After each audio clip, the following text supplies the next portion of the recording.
Hey, it's the Coalition Radio Network here, live. What? 1 second. One. There you go. Oh, let's try that again. The Coalition Radio Network here, live with Greg Bolden from America Emboldened.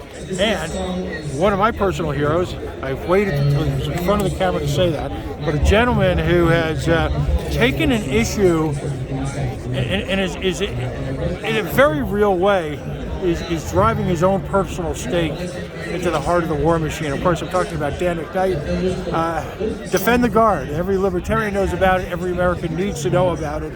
First of all, congratulations. You're fire out there. How's the movement going? It's going great. Our organization, Bring Our Troops Home, has been pushing Defend the Guard now this is our 4th legislative season.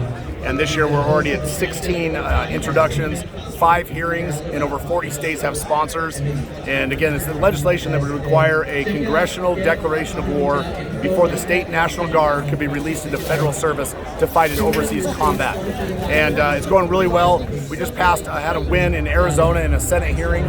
First victory we've had in the state legislatures. And the movement's growing, it's becoming more accepted. And once you start to have these good discussions, the legislators actually cannot deny the importance and the value of Defend the Guard. What objections are you getting? Because it just seems remarkably straightforward and common sense, and quite frankly, in the best interest of the actual state. Absolutely. The biggest objection is always the same one: money. Money.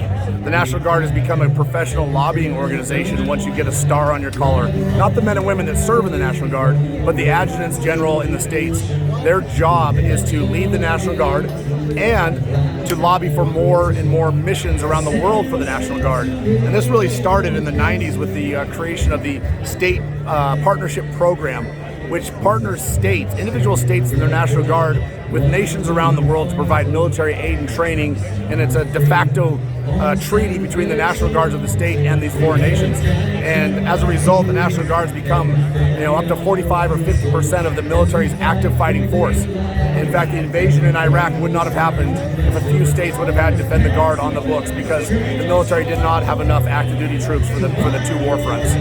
What type of impact is this sort of repurposing of the National Guard's mission had on states where, quite frankly, a disproportionate share of our nation's National Guard overseas come from? And I'm talking about states where the National Guard is often seen as an economic vehicle, not just the notion of serving our nation. Sure.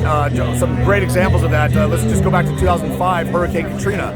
There were 130 National Guard members in Iraq and Afghanistan at the time, including the Louisiana National Guard, that is an engineer unit that specializes in building roads and bridges and levees and dams. And when Hurricane Katrina hit, 70,000 National Guard members from around the country had to go to Louisiana's aid 48 or 72 hours after the fact because their National Guard wasn't there. Another example, the Oregon National Guard, which is a Chinook helicopter battalion, they were fighting the fires in Oregon a few years ago during that really bad fire season. And in the middle of fighting the fires, they were taken out of Oregon and sent to Afghanistan, where they sat in tents because they were under quarantine because of COVID. And one final example would be the tornadoes in Kentucky this last winter that devastated those small communities. The Kentucky National Guard was in Syria guarding oil rigs when this happened, and they were not there to take care of their own state. So the economic factors are so deep you can't even calculate them, because every National Guardsman that deploys leaves behind a job. He's a teacher or a policeman or a construction worker, and so when he leaves, those jobs have to be backfilled by somebody else. And when he returns, he's guaranteed his job back. So there's this accordion effect on these communities of employment, unemployment, unemployment, unemployment. And it goes back and forth. And it's all because Congress simply hasn't done their job. It's very simple. How many years has it been since a formal declaration of war has taken place here in the United States? That's a great question, and I like to start every speech when I go to these small communities with that very question.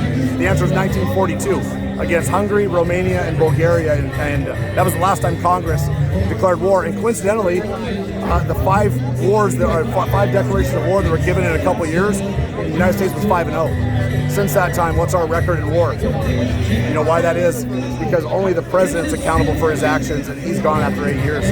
Right. So, incredibly enough, countless young men and women have been slaughtered. They've enabled the overseas abuse, if you will, I'm trying to keep it clean here, for nations around the world simply at the altar of political convenience and greed. Absolutely correct. You know where the Florida National Guard was 1 year ago today? What's that? You know that today is the 1 year anniversary of the war in Ukraine, right?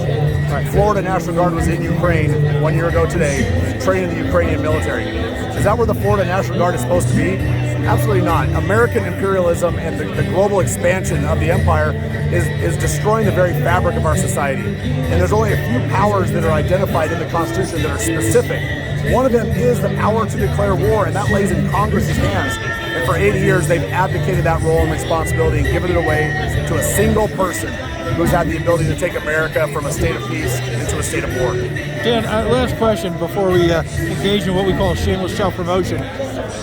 Dan, how important, I mean, you got an amazing reception here today from a political coalition that, suffice to say, some folks would never think they would see in their lifetime.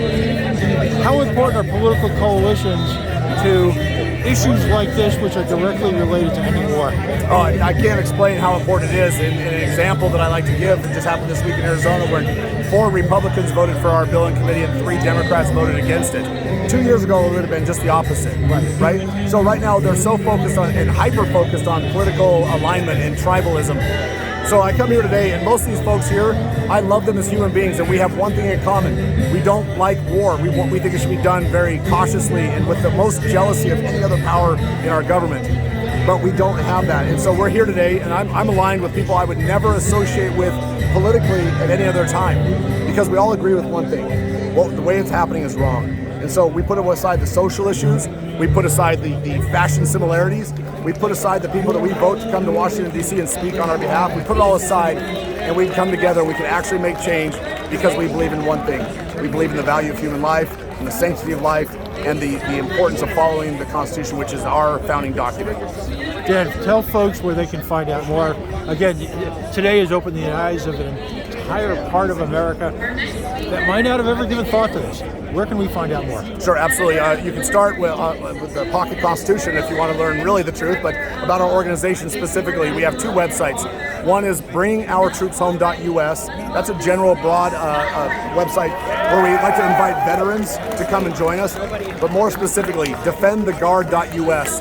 It's a website where you can sign our petition, and we collect those signatures, and we deliver those signatures into every state legislature we go to. So defendtheguard.us, click sign the petition.